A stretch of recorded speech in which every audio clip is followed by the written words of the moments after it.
Good evening, everyone. This is Grandmaster Max Illingworth, back again with a nice story to share with you from my first ever big chess tournament.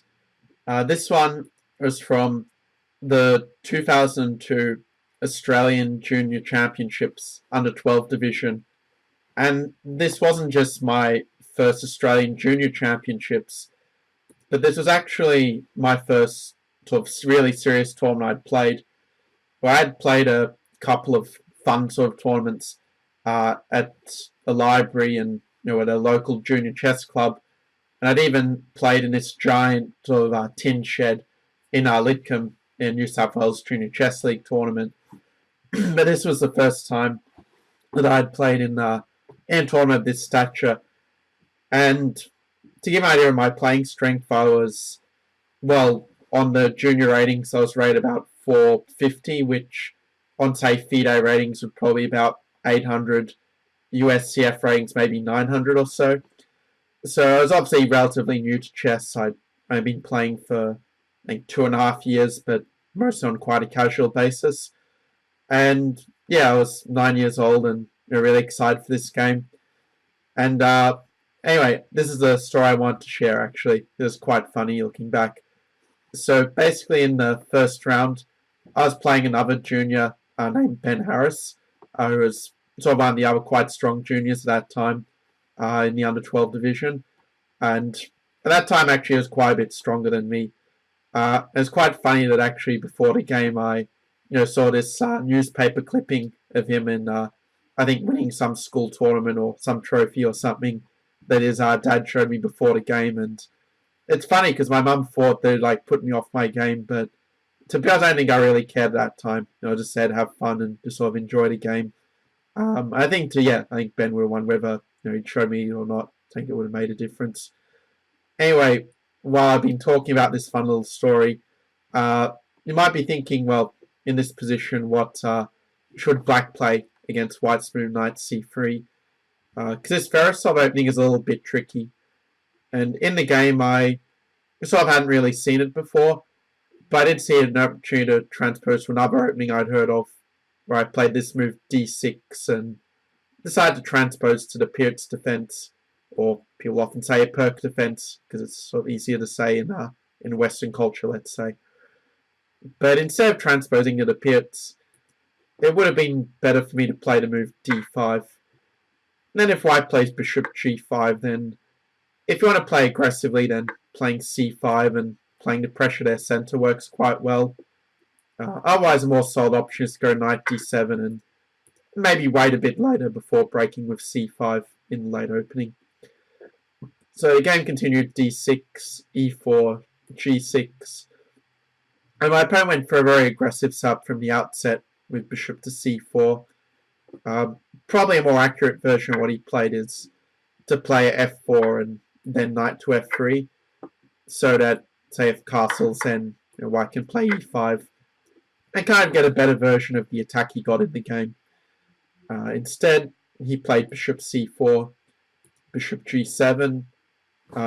He could have played queen e2 and tried to go for an e5 push, but instead he went f4, and now I think I might play c5 here, had this position again.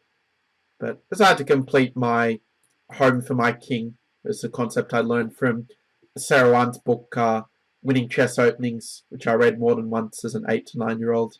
It was one of the first books I really sort of became acquainted with these Yasuan Play Winning Chess series. And yeah, definitely contributed a lot to my initial, let's say, relatively good understanding of chess I had, at least compared to my tactics, which took a lot longer to develop. Anyway, my opponent played e5 in this position. I should probably mention it. I could also have considered a move like knight e4, and going for this fork trick might also have been interesting. Note that I'm not losing a piece here after bishop b5 check, as I do have the move c6 to basically ensure I get the piece back after all. So after castles and e5, and me, I think I played this next part of the game a little bit too passively, where I think before this game I wasn't really that familiar with the concept of the initiative. I knew what it was, but I didn't have sort of an innate understanding of it. So what I kind of didn't realize is that it's very important for me to play c5 and sort of hit the center. So rather than playing knight fd7 and undermining the base of the pawn chain like this, I put the knight on e8 instead. I think I was probably a bit concerned about a move such as e6, forking these two here. But I can take, and basically white's center has been kind of a bit undermined, where I can switch to attacking this d pawn a bit later. But even if I didn't have fe6, I think even knight b6 might not be so bad to hit the d4 pawn and the bishop in this way. So I played knight e8, which I think white is probably better after this move. Maybe bishop f4 as a possible alternative to what he did.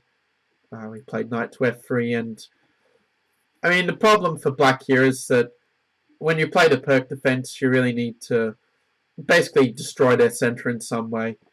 If they just keep this space the rest of the game, then it'll be very hard to get any of these minor pieces out.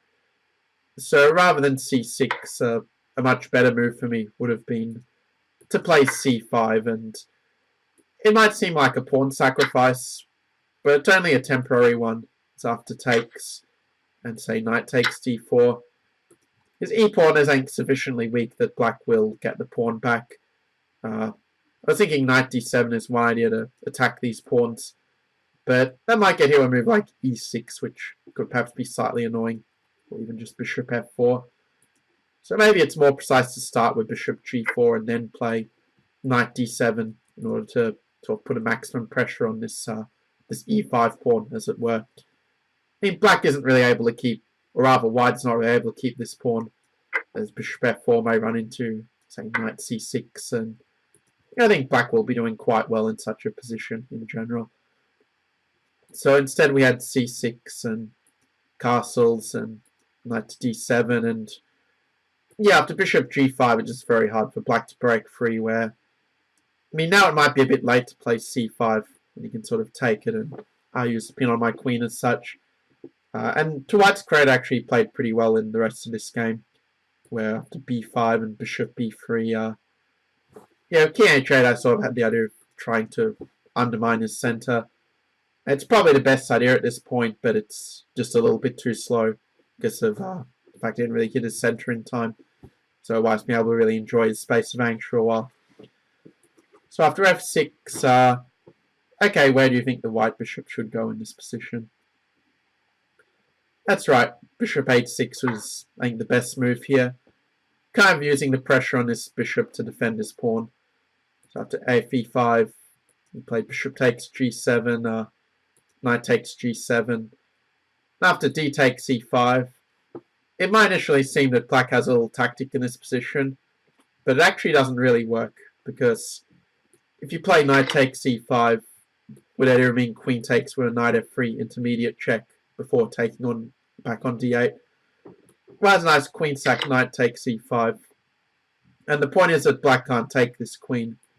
So if he takes on f1 and takes on d2, the problem is that he gets mated with rook to f8 in this position, and well, I don't think I even saw that knight e5 was possible. The idea just didn't occur to me. My tactical vision wasn't so developed at this time.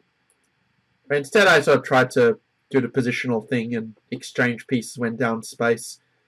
The problem is that this has a pretty simple tactical refutation. In fact, probably white has more than one good move, but what's the simplest way to win here as white?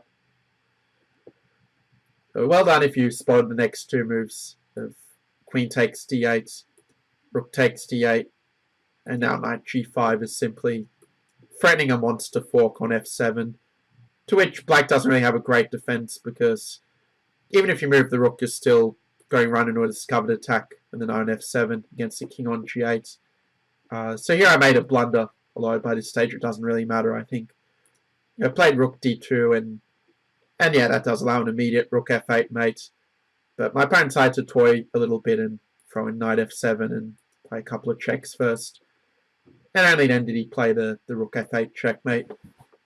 So yeah, this was my first ever game at Australian Junior Championships, and both a pretty strong under-12 division that year, actually, where there were a lot of players about 10 or 11, I think including my opponent, who were basically quite experienced, and remember I ended up scoring 5 out of 11 in this event, which, considering my sort of level at the time, was quite a reasonable result.